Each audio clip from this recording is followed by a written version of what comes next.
শুভ সকাল বন্ধুরা, আশা করি সকলে ভালো আছো। আমিও ভালো আছি। সুন্দরবন জেলার ছোট্ট একটা অঞ্চল থেকে আমি নমিতা বলছি।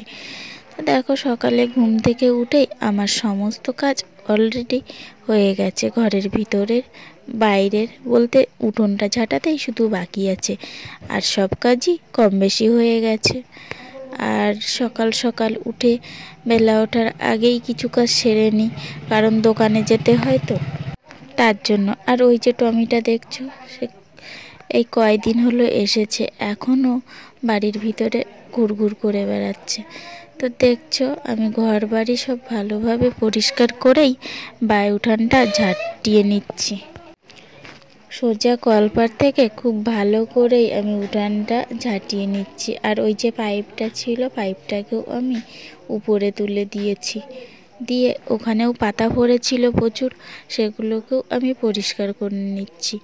আর এই যে গেঞ্জিটা দেখছো, এটা না আমি রোজ দিন সকাল করেই একটু পরি, কারণ একটু ঠান্ডা ঠান্ডা ওয়েদার থাকে, কিন্তু চাদর গায়ে দিয়ে কিংবা সোয়েটার পরে কাজ করা সম্ভব হয়ে ওঠে না। তার জন্য এই গেঞ্জিটা আমি প্রতিদিন সকালে উঠে কাজ করি আর পরি। আর ওই যে একটা ঠাকুমা আসছে দেখছো, ও ঠাকুমাটা প্রতিদিনই সবার বাড়ি যায় আর শোনে কি করছো এরকম।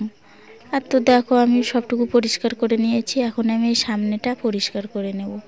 আর সামনেটা পরিষ্কার করে সোজা চলে আসলাম ভাতটা গরম করতে। আজকে ভাত ছিল রাত্রের, তার জন্য রাত্রে রুটি করেছিলাম, তো ভাতগুলোকে আমি গরম করে নিলাম। আর দেখছো, জামা কাপড়গুলো বের করে রেখেছি, ওগুলোকে আমি মেলিয়ে দিচ্ছি। আসলে ওগুলো শুকায়নি বেশি। আর সোজা চলে আসলাম তারপরে বাসনগুলো পরিষ্কার করতে। আজকে দেখো অনেকটাই বাসন হয়েছে, তাই একে একে সবগুলোকে আমি খুব ভালো করেই মেজে নিচ্ছি। আর সাবানটা আমি কালকেই নিয়ে এসেছিলাম, আসলে আগের সাবানটা তো শেষ হয়ে গেছিলো, তাই কালকে আবার নতুন একটা সাবান নিয়ে এসেছি। দেখো, তো বাসনগুলোকে আমি একে একে সবগুলোকে আগে মেজে নেব, তারপরে আমি বাসনগুলোকে ধুয়ে নেব। তো দেখো, বাসনগুলোকে আমি খুব ভালো করেই কিন্তু পরিষ্কার করছি। আর দেখো, পরিষ্কার করতে করতেই দেখি জলটাও চলে এসছে। জলটাও একটু আস্তে আস্তে আসছে, আবার একটু পরেই জলের গতিটা একটু বেড়ে যাবে। তো দেখো, তার ভিতরে আমার বাসনগুলো সব মাজা হয়ে গেছে। তো এখন আমি একে একে সবগুলোকে ধুয়ে নেব। আর যতক্ষণ আমি বাসনগুলো ধুই, ততক্ষণ তোমরা যেন কোথাও যেও না।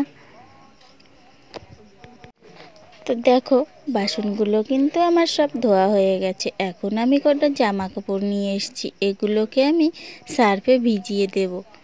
আর আমার ছেলে এখন পড়াশুনো করছে, স্কুলে যেতে হবে, হাতের লেখা বাকি ছিল, তাই আমি ওকে পড়িয়ে নিয়ে তারপরে এই যে ঘর বিছনা টিছনাগুলো সব পরিষ্কার করে বিছনা তুলে এই যে বেরিয়ে পড়লাম। ভাত খেয়ে বেরিয়ে পড়লাম দোকানে।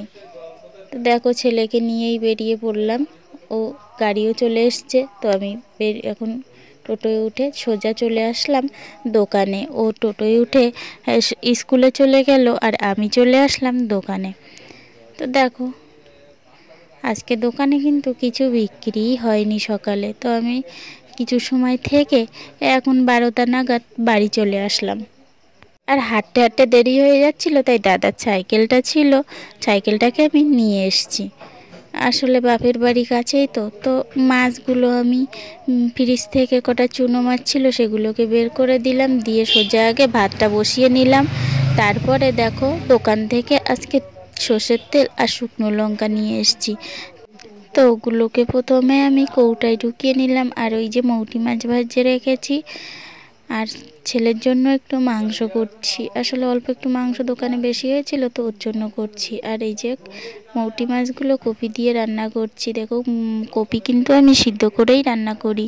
তোমরা কে কে কীভাবে রান্না করো অবশ্যই কমেন্ট করে জানাবে। আর শাশুড়ি মা দেখো মূলো শাক তুলে এনে কুচিয়ে দিয়েছে, আর সাথে আমি টমেটোটাকেও কেটে নিয়েছি। তো রান্না বান্না শেষে স্নান করে সোজা সবাইকে খেতে দিতে আসলাম। দেখো আমি কি কি রান্না করেছি: টমেটোর চাটনি, শাক, আর সাথে পেঁয়াজ কেটে রেখেছি, আর এই যে সোনার সেই মাংসটা, আর সাথে এই যে কপির তরকারি। তো এখন সবাইকে খেতে দেব। তো খাওয়ার পরে আবার গুছিয়ে দোকানে যেতে হবে। তো ভিডিওটা ভালো লাগলে অবশ্যই লাইক ও চ্যানেলটিকে সাবস্ক্রাইব করে দেবে অবশ্যই।